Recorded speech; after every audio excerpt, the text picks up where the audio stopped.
मुझे केवल अपने पत्नी के साथ अपने सेक्सुअल नीड्स पूरे करने हैं, लेकिन उनको अपने फैंटेसी पूरे करने हैं। मेरा जब भी मन करेगा, जहाँ मन करेगा, हम जिसके साथ जाएंगे, चाहे वो लड़का हो या लड़की हो, घर में किसी को लाएंगे। आपको कभी कोई सवाल नहीं करना होगा। ये कौन सी बात हुई? कोई शादीशुदा औरत ऐसे बोल सकती है कि मैं जिसे चाहूँ उस मर्द को अपने घर में लाऊं और तुम मुझे देखते रहो? उन्होंने जो आपके ऊपर धाराएं लगवाई हैं, जैसे कि एक क्रूएल्टी की इनके ऊपर धारा लगाई गई है, फिर अननेचुरल सेक्स की लगाई, क्या ये दावे सही हैं? मैं दारू पीता हूँ, दारू पी के मारपीट करता हूँ, जबकि ये चीज़ उलट वो करती हैं और वो दारू भी पीती हैं? वो दारू इतना शादी से पहले भी पीती थी? शादी से पहले तक ऐसा कुछ था ही नहीं। और वो बोलती हैं कि मुझे बिना दारू पिए मुझे नींद ही नहीं आती। एक बार उन्होंने बातचीत के दौरान ऐसा कहा था कि डिपार्टमेंट में ही मतलब उनके जूनियर्स वगैरह जो है ये दारू ये उपलब्ध करा देते हैं और उससे ऐसा होता है। और ये मैंने पूछा कि नहीं, ये तो जहर है, नहीं पीना चाहिए, या पीना भी है तो लिमिट में मतलब कंज्यूम करिए आप। तो वो सीधे कहती है तौर पर कहती हैं कि आप ऐसा क्यों सोचते हो कि मैं केवल दारू ही पीती हूँ, मैं हर चीज़ ट्राई करती हूँ। अब हर चीज़ से उनका तात्पर्य किस बात से है, ये उनसे पूछा जाना चाहिए। उन्होंने न्यायालय में जो अर्जी लगाया था तलाक के लिए, तो उसमें जो उन्होंने रीज़न दिया था क्रूएल्टी का और एक अननेचुरल सेक्स का, उनके हिसाब से जैसे वो अब नौकरी में है, उनके हिसाब से और उनके परिवार वालों के हिसाब से कि वो अब दरोगा हैं, तो उनके पास मुझसे बेहतर विकल्प मौजूद हैं और वो किसी अधिकारी से अब शादी करेंगी, इसलिए मेरे साथ नहीं रहेंगी। ये बहुत सोचने की बात है कि कैसे लड़कियां आज के टाइम में बस कानूनों को लेके एक लड़के को धमकाने लगती हैं कि मुझे छोड़ दो, डाइवोर्स ले लो, नहीं तो मैं ये केस लगा दूंगी, वो केस लगा दूंगी। तो क्या लड़कों का कोई हक नहीं है? और कानून कहीं ना कहीं इस जगह पे फेल हो रहा है। नमस्कार दोस्तों, आज हम हैं मुजफ्फरपुर के गांव झिक्की में। हमारे साथ जो शख्स हैं आज, उनके बारे में हमने जब ये कहानी सुनी कि उनके साथ क्या हुआ है, सच में हम इतने इमोशनल हुए कि आपको बता नहीं सकते। ये काफ़ी पढ़े लिखे इंसान हैं, इन्होंने काफ़ी एग्ज़ाम्स जैसे कि CDS हो, चाहे नेवी के एग्ज़ाम्स हो ऑफिसर्स लेवल के, इवन जो BPSC है उसमें प्रीलिम्स और मेंस भी क्लियर किया। और जो इनकी वाइफ है, उनके साथ इनकी शादी हुई एक तरीके से लव मैरिज थी। और लव मैरिज होने के बाद पहले तो वो पढ़ना नहीं चाहती थी, लेकिन बाद में उन्होंने कहा कि मैं पढ़ना चाहती हूँ। और जब इन्होंने उनको इस ओहदे तक पहुँचाया कि वो CISF ऑफिसर बन गई, उन्होंने इन्हें छोड़ दिया। ये बताइए, ये पूरी मतलब ये हुआ कैसे? मतलब क्यों अचानक से वो छोड़ना चाह रही हैं आपको शादी के बाद? जैसे आपने बताया 2012 में शादी हुई थी, लगभग 12 साल, अभी 2010 में हुई थी या 12 में? 12 में हुई थी, लगभग 12 साल हो गए, फिर क्यों छोड़ना चाह रही हैं? उनके हिसाब से जैसे वो अब नौकरी में है, उनके हिसाब से और उनके परिवार वालों के हिसाब से कि वो अब दरोगा हैं, तो उनके पास मुझसे बेहतर विकल्प मौजूद हैं और वो किसी अधिकारी से अब शादी करेंगी, इसलिए मेरे साथ नहीं रहेंगे।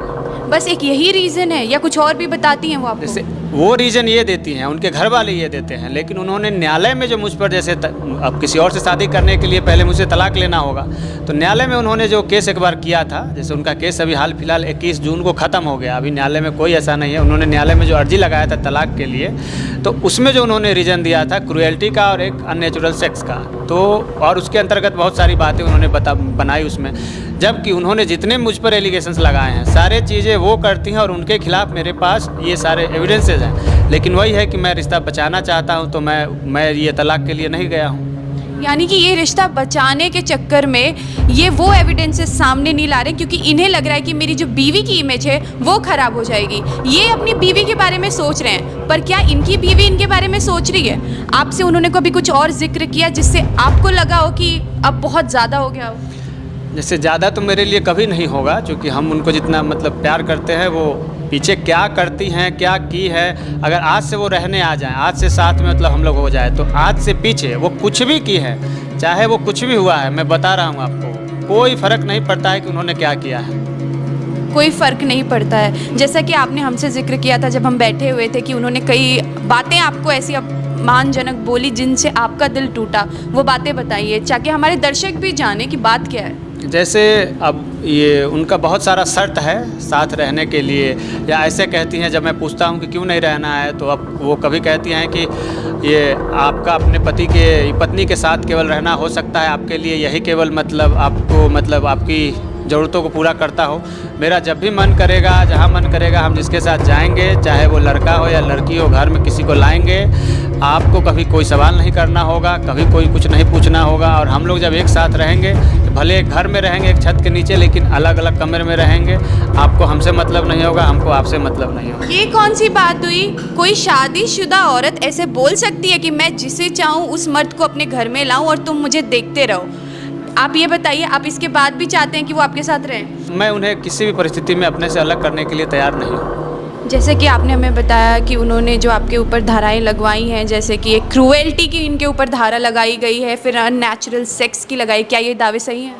ये दावे अगर सही हैं तो उन्हें न्यायालय में इस बात को रखना चाहिए और साबित करना चाहिए। न्यायालय तो खुद उनको तलाक दे देगा। आपने अगर किसी पे कोई एलिगेशन लगाया है तो वो घोषणा है, तो घोषणा करने मात्र से वो साबित नहीं हो जाता है, आपको इसके लिए साबित करने होंगे इसके। जबकि मेरे पास उन्होंने जितने भी एलिगेशंस लगाए हैं उनके सारे पॉइंट वाइज ये मौजूद हैं कि वो ऐसा करती हैं। अब जैसे कि आप बता सकते? मैं बताता हूँ कुछ। जैसे कि उन्होंने मुझ पर लगाया हुआ एलिगेशन कि मैं दारू पीता हूँ, दारू पी के मारपीट करता हूँ, जबकि ये चीज़ उलट वो करती हैं और मैं इस बात को साबित कर सकता हूँ। वो दारू भी पीती हैं?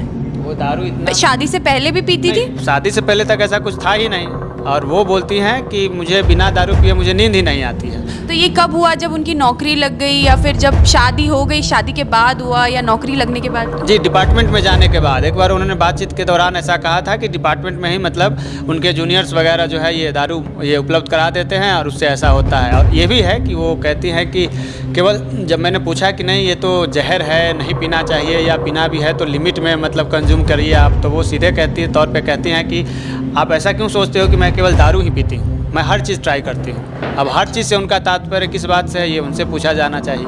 बिल्कुल। और बताइए, जैसे कि उन्होंने कभी रिकॉर्डिंग में आपको, जैसे आपने हमें सुनाया था, तो उनके हिसाब से वो ये कह रही थी कि मैं जितने लोगों के साथ चाहूँ। उनका जैसे ये कहना है कि मैं साधु महात्मा हो सकता हूँ, मुझे केवल अपने पत्नी के साथ अपने सेक्सुअल नीड पूरे करने हैं, लेकिन उनको अपने फैंटेसी पूरे करने हैं। फैंटेसी पूरे करने के लिए अपने हस्बैंड से डाइवोर्स मांगा जा रहा है? हाँ, शायद हो सकता है इसलिए, क्योंकि जब वो नौकरी करना चाही थी, मैं आपको अभी जैसे इससे पहले किसी को ये नहीं बताया हूँ, जब वो नौकरी करना चाही थी तो उनके ये परिवार वाले उनको नहीं करने देना चाह रहे थे। तो इसके लिए जैसे उन्होंने मुझसे अप्रोच किया कि नहीं, पति मैं हूँ तो ये डिसीज़न मेरा होगा, और मैं सबसे लड़ के और परिस्थितियों से और हालात से ये करके ये किया, और उसका नतीजा ये हुआ कि इनका नौकरी लगते ही परिवार और घर ख़त्म हो गया, टूट गया। परिवार और घर ख़त्म हो गया, इससे क्या तात्पर्य है? इससे ये तात्पर्य है कि अभी आप जिस घर में बैठे हुए हैं इसमें आप कैमरा घुमा के देखिए, इस घर में रहने वाला अकेला मैं हूँ केवल, और कोई नहीं है। आप अभी अकेले रह रहे हैं इस घर में? जी, मैं अकेले इस घर में रहता हूँ। और जैसे पहले माँ थी तो इस घर में भी खुशियाँ थी। माँ पिछले 1-1.5 साल पहले चली गई, तो उसके बाद से अब ये घर वीरान है। चूँकि माँ थी और पत्नी थी तो अब दोनों नहीं हैं। माँ को अगर आप बुरा ना माने तो क्या हुआ ऐसा कि माँ अब नहीं है? जैसे माँ को एक लाइलाज बीमारी हो गया था, तो उस दौरान काफ़ी इमोशनल मत होइए ज़्यादा। माँ का जैसे अचानक से पता चला उनको एक बीमारी था और वो मतलब नहीं रहीं, गुजर गईं। उसके बाद हमने काफ़ी मतलब उससे पहले भी प्रयास किया, इनसे भी प्रयास किया कि मतलब ठीक हो जाए। आज भी प्रयास कर रहा हूँ। इनके परिवार वाले बोलते हैं, जो पहले बोलते थे कि नहीं एक दिन सब कुछ ठीक हो जाएगा, अब ये बोलते हैं कि नहीं मेरी बेटी नौकरी में है तो वो जो कहेगी वो होगा। और वो चूँकि हम लोगों का आर्थिक मदद करती है तो मतलब हमारे लिए तो वो फ़ायदेमंद है, हम क्यों मतलब उसके मतलब कि उनका परिवार जो है लड़की का, वो कहता है कि वो आर्थिक रूप से हमारी मदद करती हैं तो हम तुम्हारा साथ नहीं देंगे, हम उन्हीं को मानेंगे।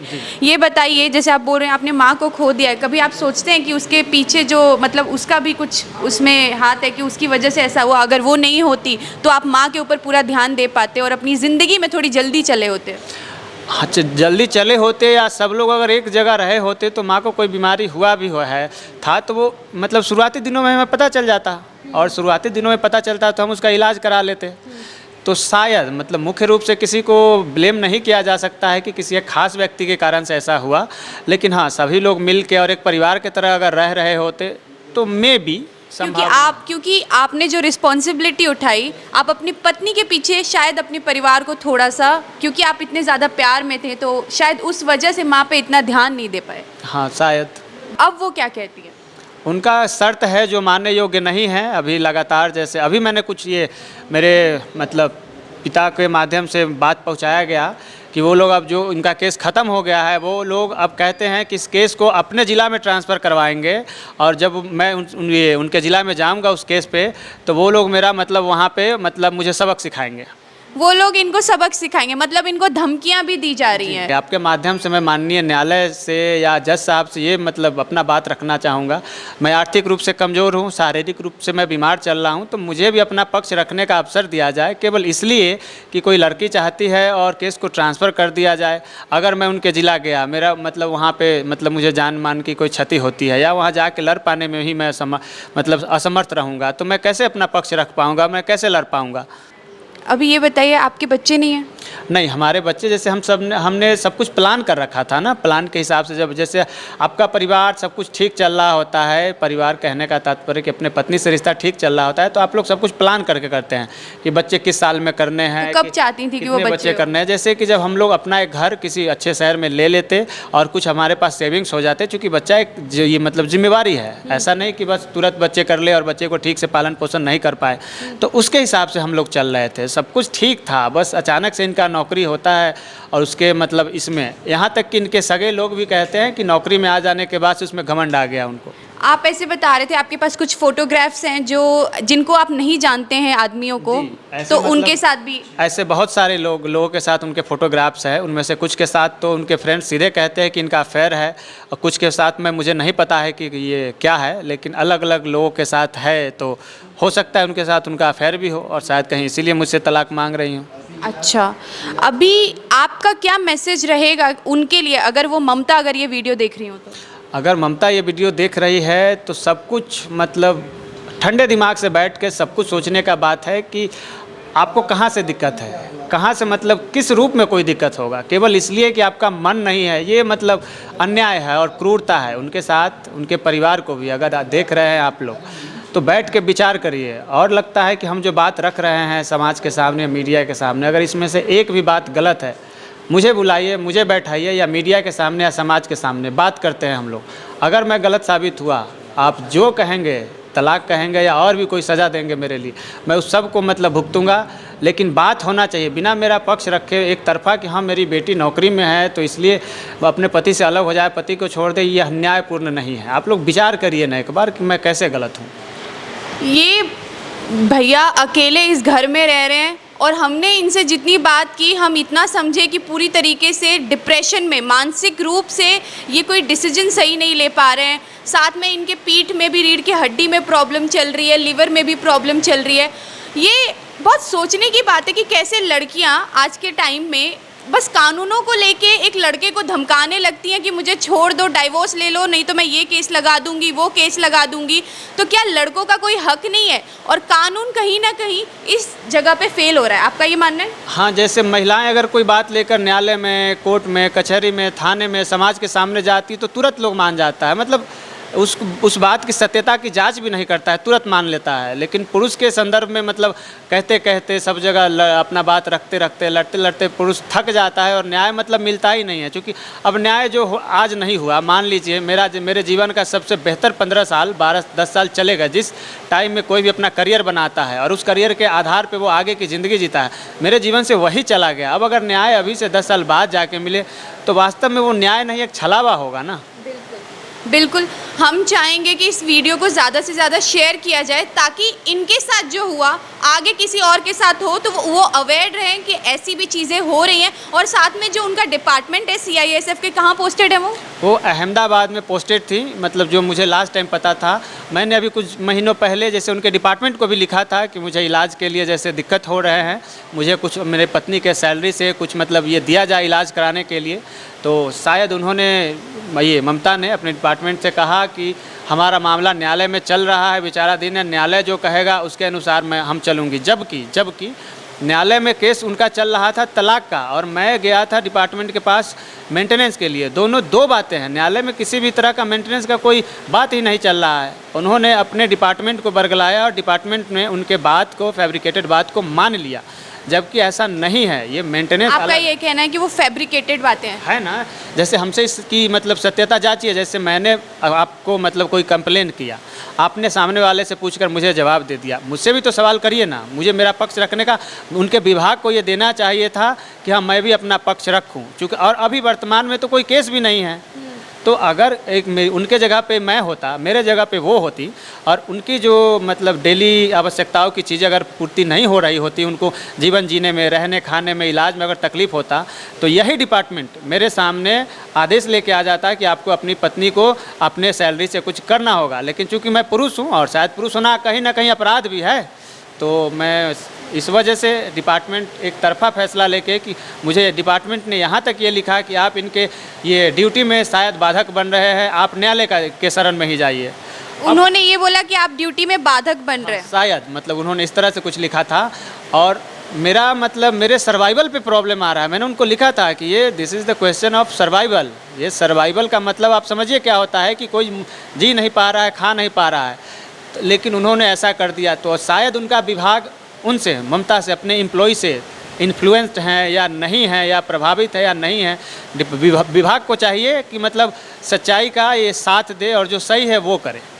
अभी जैसे हम देखते हैं केसेस में ज़्यादातर कि जब डाइवोर्स होने वाला होता है या डाइवोर्स हो गया होता है, तो कैसे जो महिलाएं हैं वो जाके मेंटेनेंस मांगती हैं कि हमें 25% सैलरी दिया जाए, 25,000, 30,000, 40,000, जितना मांगती है न्यायालय उनको देती है। लेकिन क्या मर्द होना गलत है? इनका कोई मेंटेनेंस पे हक नहीं है? जैसा कि सर ने बताया कि ये अभी कुछ कर नहीं रहे हैं, मतलब एक तरीके से मानसिक रूप से भी पूरी तरीके से शोषित हो चुके हैं, तो उसके बाद इनका खर्चा जो है वो कैसे उठाएगी? और साथ में ये अकेले रहते हैं, उसका भी खर्चा है कि इनका कोई आमदनी नहीं है अभी फ़िलहाल, तो इस पे भी ज़रूर सोचना चाहिए।